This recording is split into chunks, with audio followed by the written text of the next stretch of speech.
लिए चलते हैं नागपुर, जहां पर आरएसएस प्रमुख मोहन भागवत क्या कुछ कह रहे हैं वो सुनवाते हैं, क्योंकि आज आरएसएस की 100वीं वर्षगांठ है। के बाद उस क्षेत्र में न्याय की स्थापना हो, विकास वहां तक पहुंचे, सद्भावना, संवेदना और सामरस्य वहां स्थापित हो, इसके लिए समाज की भी और शासन प्रशासन की भी योजनाएं चलनी पड़ेगी, क्योंकि इनका अभाव ही ऐसे उग्रवादी ताकतों के पनपने का कारण बनता है। इससे त्रस्त मनुष्य दूसरा कुछ उपाय दिखता नहीं, इसलिए निराश होकर उनको प्रश्रय देता है। ये न हो इसलिए ऐसी योजनाओं की आवश्यकता है। आर्थिक क्षेत्र में भी हम आगे बढ़ रहे हैं। ऐसा जो प्रचलित परिमाण है दुनिया के, उसके आधार पर कहा जा सकता है हमारा देश आर्थिक क्षेत्र में आगे बढ़े, इसलिए आर्थिक जगत के हमारे उद्योगी बंधु, विशेषकर तरुण उद्योजक, इनमें एक मादा भी दिखता है, उत्साह भी दिखता है, इच्छा आकांक्षा भी दिखती है। परंतु ये जो प्रचलित अर्थ प्रणाली है सारी दुनिया में वही है, तो सारी दुनिया के अनुभव में उसके कुछ दोष भी आ रहे हैं। विकास के इस प्रकार के पद्धति से अमीरी और गरीबी का अंतर बढ़ता है। आर्थिक सामर्थ्य कुछ चंद हाथों में एकत्रित होता है। शोषण करने के लिए एक नया सुरक्षित तंत्र इसमें से खड़ा हो सकता है, चिंता नहीं की तो। पर्यावरण के हानि की समस्या खड़ी हो जाती है और मनुष्यों के आपसी व्यवहार में कई प्रकार की व्यापारिक दृष्टि और अमानवीयता की बातें प्रवेश कर जाती है। इन दोषों की बाधा हमें नहीं होनी चाहिए, इसलिए भी कि अभी हाल में अमेरिका ने जो नई टैरिफ नीति अपनाई, उनके अपने हित के लिए अपनाई होगी, लेकिन उसकी मार तो सभी पर पड़ रही है। इसलिए ये सारा परिदृश्य अथवा ये सारी प्रचलित पद्धति उस पर हम निर्भर हो जाए ऐसी नहीं है। विश्व का जीवन परस्पर निर्भरता से ही चलता है। राष्ट्रों में आपस में सब प्रकार के संबंध होने पड़ते हैं।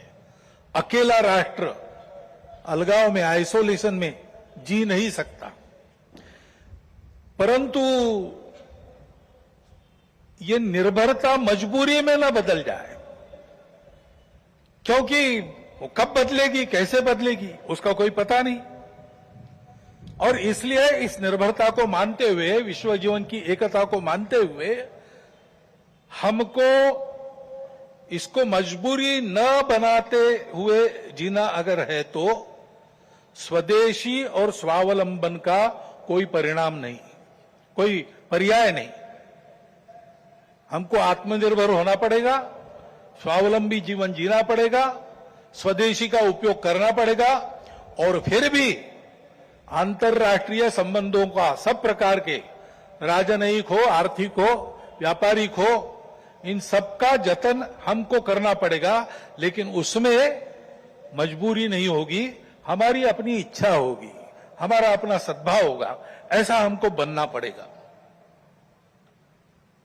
प्रचलित पद्धति जो है उसके दुष्परिणाम हमारे यहां भी दिखते हैं। अभी हाल में ही जो खबरें पिछले 1-2 साल से चल रही है, प्रत्यक्ष हम देख रहे हैं हिमालय के क्षेत्र में कैसे चल रहा है। वर्षा का अनियमित होना तो सर्वदूर है, प्रकृति के प्रकोप भी बढ़ गए हैं, भूस्खलन होता है, अप्रत्याशित वर्षा होती है, हिम नदियां सूख रही है। ऐसे परिणाम गत 3-4 वर्षों में तीव्र होते चले जा रहे हैं। ये हिमालय हमारे लिए सुरक्षा की दीवार और दक्षिण पूर्व एशिया के लिए उसका पूरा जलस्रोत हिमालय से ही आता है। अगर प्रचलित विकास की पद्धति में से इन सारी बातों को और प्रोत्साहन मिलता हो होने के लिए, तो उस नीति का हमको पुनर्विचार करना पड़ेगा, क्योंकि हिमालय की आज की अवस्था एक खतरे की घंटी बजा रही है। प्राकृतिक उथल पुथल है तो जनजीवन में भी उथल पुथल दिख रही है। श्रीलंका में, बाद में बांग्लादेश में, बाद में नेपाल में, हमारे पड़ोसी देशों में भी हमने इसका अनुभव किया। अब कभी कभी हो जाता है, प्रशासन जनता के पास नहीं रहता, संवेदनशील नहीं रहता, लोकाभिमुख नहीं रहता, उनकी जनता की अवस्थाओं को ध्यान में रखकर नीतियां नहीं बनती, तो असंतोष रहता है। परंतु उस असंतोष को इस प्रकार व्यक्त होना, यह किसी के लाभ की बात नहीं है। अभी प्रमुख अतिथि महोदय ने कहा, 25 नवंबर के भाषण की याद की, उसमें इस प्रकार के जो आंदोलन है जिसमें इतनी सारी हिंसा और विनाश होता है, डॉक्टर अंबेडकर साहब ने उसको ग्रामर ऑफ अनार्की कहा है। प्रजातांत्रिक मार्गों से भी परिवर्तन आता है, ऐसे हिंसक मार्गों से परिवर्तन नहीं आता है। एक उथल पुथल हो जाती है लेकिन स्थिति यथावत रहती है। पूरे दुनिया का अभी तक का इतिहास देख लीजिए, जब से ये उथल पुथल वाली तथाकथित रिवॉल्यूशंस, क्रांतियां आई, किसी क्रांति ने अपने उद्दिष्ट को प्राप्त नहीं किया। राजा के खिलाफ फ्रांस की राज्य क्रांति हुई, उसका परिणाम क्या हुआ? नेपोलियन बादशाह बन गया, वही राजतंत्र कायम रहा। इतनी सारी तथाकथित साम्यवादी क्रांतियां हुई, सब साम्यवादी देश आज पूंजीवादी तंत्र पर चल रहे हैं, जिसके खिलाफ क्रांति हुई। ऐसे हिंसक परिवर्तनों से उद्देश्य नहीं प्राप्त होता है, उल्टा इस अराजकता की स्थिति में देश के बाहर की स्वार्थी ताकतों को अपने खेल खेलने का मौका मिलता है। और इसलिए हमारे पड़ोसी देशों में जो उथल पुथल हो रही, ये हमारे ही देश है, वे हमसे दूर नहीं है। कुछ वर्ष पूर्व भारत ही थे, हमारे अपने हैं। उनमें इस प्रकार की अस्थिरता उत्पन्न होना, ये हमारे लिए, हम केवल उनके पड़ोसी है इसलिए नहीं, वो सब हमारे अपने देश है, इसलिए चिंता का विषय है। हितरक्षण से भी ज्यादा ये जो हमारा आत्मीयता का संबंध है, अपनेपन का संबंध है, उसके चलते ये चिंता होती है। परिस्थितियां ऐसी है, जैसा मैंने कहा, दोनों प्रकार है। सुखदायक रूप बहुत दिखता है, सुख सुविधा बढ़ी, मनुष्य के ज्ञान की, विज्ञान की प्रगति हुई, व्यवस्थाएं आरामदायक बनी, राष्ट्र पास आए, माध्यमों के जरिए भी और आर्थिक लेन देन के जरिए भी। परंतु इस परिवर्तन की, विज्ञान और तकनीकी की गति इतनी ज्यादा है कि मनुष्यों की गति का बदलने की और उसका तालमेल नहीं बैठ रहा है। इसलिए भी मनुष्य जीवन में कई प्रकार की समस्याएं, युद्ध, अन्य छोटे बड़े कलह, ये तो सब चल ही रहे। प्रकृति के उग्र प्रकोप को हम अनुभव कर रहे हैं, लेकिन परिवारों में भी टूटन आ रही है।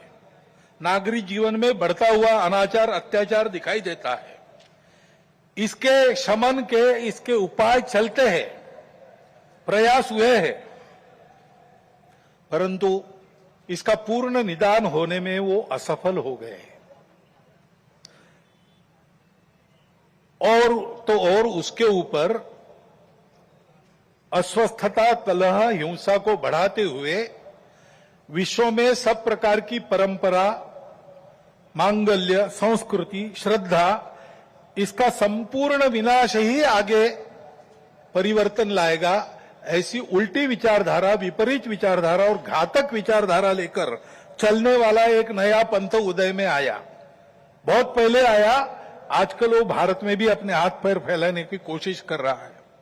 सभी देशों में उसके कारण जो समाज जीवन की अस्त व्यस्त अवस्था हुई है और एक तरह से अराजकता की ओर सारा समाज बढ़ रहा है, ऐसी संभावना दिखती है, उसका अनुभव सब देशों में हो रहा है। और इसलिए इन सारी परिस्थितियों को लेकर विश्व जब पुनर्चिंतन करता है तो वो भारत की ओर अपेक्षा से देखता है। भारत इसका कोई उपाय निकाले, ऐसे विश्व में भी अपेक्षा है। और सौभाग्य से भारत में एक आशा की किरण ये दिखाई देती है कि नई पीढ़ी में देशभक्ति की भावना, अपने संस्कृति के प्रति आस्था और विश्वास का प्रमाण निरंतर बढ़ा है। संघ के स्वयंसेवकों सहित समाज के व्यक्ति और समाज की संस्थाएं अभावग्रस्त वर्गों की निस्वार्थ सेवा करने के लिए अधिकाधिक आगे आ रहे हैं। समाज स्वयं को सक्षम अनुभव करता है और इसलिए कई बातों में सरकार के पहले पहल करके अपने सामने की समस्याओं का खुद ही निदान करने में यशस्वी हो रहा है। यह भी एक अच्छा लक्षण है और इसलिए ऐसे सब कार्यों में समाज का सहयोग संघ भी अनुभव करता है, अन्य ऐसे काम करने वाले संगठन और व्यक्ति भी अनुभव करते हैं। प्रत्यक्ष सहयोग और सहभाग, इसकी इच्छा समाज में बढ़ रही है और बुद्धिजीवियों में भी अपने देश के हमारा कोई स्वतंत्र अलग ऐसा कोई प्रतिमान, ऐसा कोई मॉडल हो सकता है क्या, इसकी खोज करनी चाहिए, ऐसा चिंतन बढ़ रहा है। क्योंकि भारतीय चिंतन दृष्टि एक विशेष है। हमारे प्रमुख अतिथि महोदय ने जितने नाम लिए उन सहित स्वामी विवेकानंद से लेकर तो महात्मा गांधी जी, दीनदयाल उपाध्याय, राम मनोहर लोहिया जी तक, इन सब लोगों ने इस प्रकार की दृष्टि को सामने रखते हुए कुछ चिंतन दिया है। उसकी तफसील उसके अलग अलग होंगे, परंतु उसकी दिशा एक ही है। आधुनिक विश्व के पास जो दृष्टि है वो गलत नहीं है, लेकिन अधूरी अवश्य है। मानव का भौतिक विकास होता है, नैतिक विकास की ओर ध्यान नहीं रहता है। विकास होता है, पर्यावरण की ओर ध्यान नहीं रहता। विकास होता है, कुछ लोगों का होता है, कुछ का नहीं होता। आज अमेरिका का जीवन विकसित माना जाता है, उसको आदर्श मानकर हम चले भारत के लोग, और हमने चाहा कि भारत अमेरिका जैसा जीवन जिए। तो कुछ अभ्यासक कहते हैं हिसाब करके ऐसा जीवन जीने के लिए और 5 पृथ्वियों की आवश्यकता लगेगी। ये विकास कैसे होगा? ये हो नहीं सकता। प्रगति के साथ साथ इसी के कारण नई नई समस्याओं को हम झेल रहे, जो प्राण संकट बन रही है।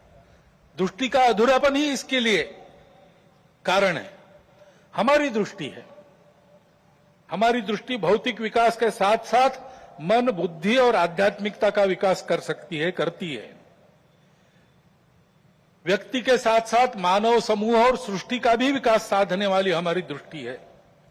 मनुष्य की आवश्यकताओं, इच्छाओं के अनुरूप आर्थिक स्थिति, इच्छा पूर्ति हो सबकी, ऐसी व्यवस्था, उसके साथ साथ ही समूह के प्रति और सृष्टि के प्रति कर्तव्य बुद्धि और अपनेपन का साक्षात्कार व्यक्तियों में जगाने की शक्ति हमारी इस दृष्टि में है।